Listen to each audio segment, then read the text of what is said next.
अगर कोई कर सकता है तो मैं क्यों नहीं, क्या है उनमें ऐसा जो मुझ में नहीं। अगर कोई कर सकता है तो मैं क्यों नहीं, क्या है उनमें ऐसा जो मुझ में नहीं। झांक ले अपने भीतर खुद से आ पूछ ले, कैसी चाहे जिंदगी खुली आंखों से देख ले। मुट्ठियों को भींच गए, सांसों को खींच गए, मुट्ठियों को भींच गए, सांसों को खींच गए। सबसे टकराने को, शिखर पर जाने को मैं तैयार हूँ, मैं तैयार हूँ, मैं तैयार हूँ, मैं तैयार हूँ। देखिए तो इंद्रजीत जी, कल 1 जनवरी है। मैं आपको तहे दिल से हार्दिक बधाई देना चाहता हूँ कि 1 जनवरी के बाद में, कल के बाद में एक नई अपॉर्चुनिटी रहेगी, नए सामना रहेगा, नए लोग रहेंगे, ठीक है। तो आपकी जिंदगी और आपका परिवार और आप खुद सिकोर रहे और आगे बहुत तरक्की करे। थैंक सर जी।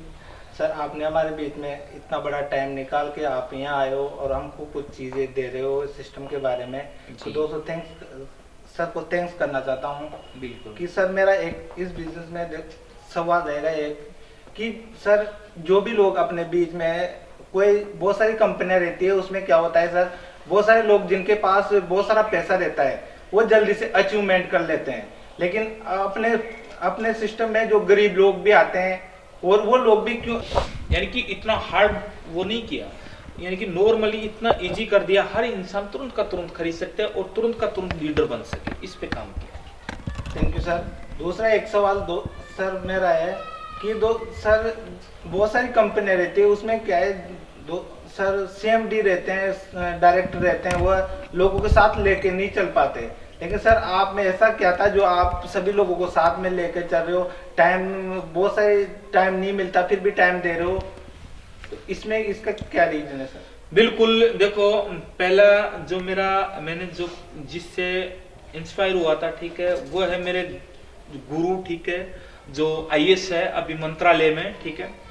तो मैंने क्या देखा था कि इतने बड़े होने के बाद में जब हम क्रेशर मशीन पे थे, तब ये देखो कि वो खुद आके चेक करने चले जाते थे, यानी कि डिग होता था वहां पे, तो खुद पैदल पैदल जाके पूरा सर्वे करने चले जाते थे और हर मजदूर के साथ में उठते बैठते थे, ठीक है। तो मैंने ये देखा कि चलो ठीक है यार, इतने बड़े अधिकारी है, ठीक है, और ये अधिकारी अगर नॉर्मल तरीके से रहता तो बिल्कुल मेरे को भी वैसा ही होना चाहिए। ये तो डायरेक्ट सेलिंग, ये तो बिजनेस है, बिजनेस में अगर साथ में नहीं लेके चलेंगे तो अपना एक ईगो हो जाता, ठीक है। और मैंने एक ही कसम खाई थी, कभी भी सेलिब्रेट बनने की कोशिश नहीं करूंगा, जमीन से जुड़ के रहूंगा ताकि मेरे को अच्छी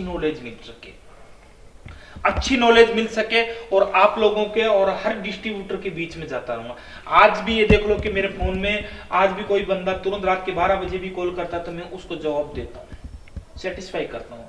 किसी ने एक दिन पहले छोटी सी लेवल का बंदा था, उसने मेरे को फोन करके ये बोला कि सर मैं कुछ आपको बता सकता हूँ कि इस कंपनी में क्या होना चाहिए। तो मैंने उससे बिना ईगो समझने की कोशिश की, बोल बेटा क्या चाहिए इस कंपनी में, क्या चेंजेस होने चाहिए। फिर भी मैंने उसकी बात सुनी। मैंने तो उसको ये नहीं बताया कि 16 साल का 15 साल का मेरे पास में एक्सपीरियंस है, नहीं। क्यों? मेरे ईगो को बिल्कुल साइड में रखा। तो फैमिली को बड़ा करना है तो फैमिली को साथ में लेके चलना पड़ेगा, और वही चीज मैं कर रहा हूँ कि आज से 15 साल का एक्सपीरियंस से मैंने यही चीज सीखी है कि चाहे मर जाऊंगा लेकिन हर फैमिली को साथ में लेके चलने की कोशिश करूंगा। क्यों?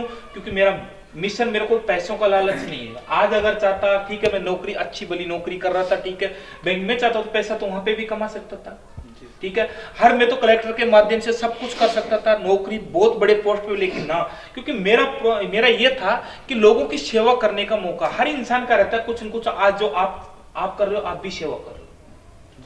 आप 2 लोगों का भी अगर कार्य अचीव करते हो, वो भी एक सेवा होती है, और उनका लक्ष्य और उनका विजन क्लियर करा रहे हो, ठीक है, उनके घर में खुशियां ला रहे हो, ये भी एक सेवा होती है। आज गरीब के घर में अगर गाड़ी आना, सबसे बड़ी खुशी यही होती है, और वही हमने टारगेट किया है कि गरीब से गरीब बच्चे को भी हम उठाएंगे और गरीब से गरीब बंदे को भी साथ में लेके चलेंगे, कभी भी उसका साथ नहीं छोड़ेंगे। उसको जहां तक हो सकता है हमारी बॉडी के अंदर जब तक जान रहेगी हम उसको साथ में लेके चलने की कोशिश करेंगे। Thank you. वेलकम। सर दूसरी एक चीज और कहना चाहूंगा सर, जैसे कि यहाँ से बिजनेस में 1.5 साल से काम कर रहे हैं, 1.5 से 2 साल हो गया, फिर भी सर ऐसा महसूस होता है कि 1.5 साल बाद में हमने काम भी में कुछ बीमार रहा इस बिजनेस में। 1.5 साल तक मतलब 1.5 महीना 1.5 साल करने के बाद में 1.5 महीना 2 महीना में बीमार रहा, फिर भी मेरे को यहाँ से इनकम आई है BHF से, यानी कि समथिंग 1 लाख से ऊपर पैसा कमाया है। तो इसके लिए क्या कहना चाहते हो सर? राइट, मैं इसके माध्यम से मैसेज देना चाहता हूँ, हमने क्या किया कि कभी भी किसी के साथ में भी धोखा करने की कोशिश नहीं की।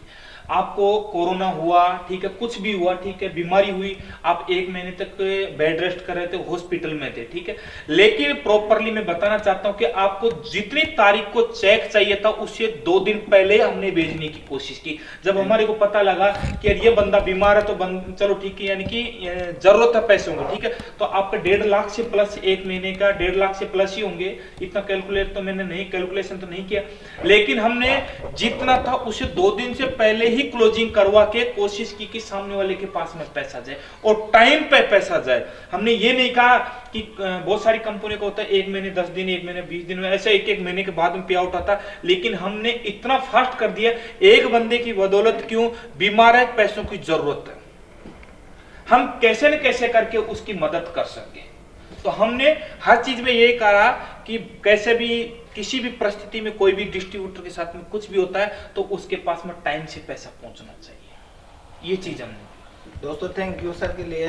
दोस्तों मैं आगे मैसेज देना चाहता हूं कि आइए BHF में अपने जितने बड़े अपने सपने होंगे उतना अपना बड़ा पर्पज होना चाहिए। अगर आपका पर्पज जितना बड़ा होगा उतने बड़े आपके सपने होंगे। और जैसे आज मेरे को इस बिजनेस में 1.5 साल या 2 साल का टाइम हो गया, मैं नहीं रहने के बाद में, बीमार रहने के बाद में मेरे को यहाँ से 1.5 लाख इनकम हुई है, तो हर व्यक्ति यहाँ से सक्सेस हो सकता है। Thank you sir.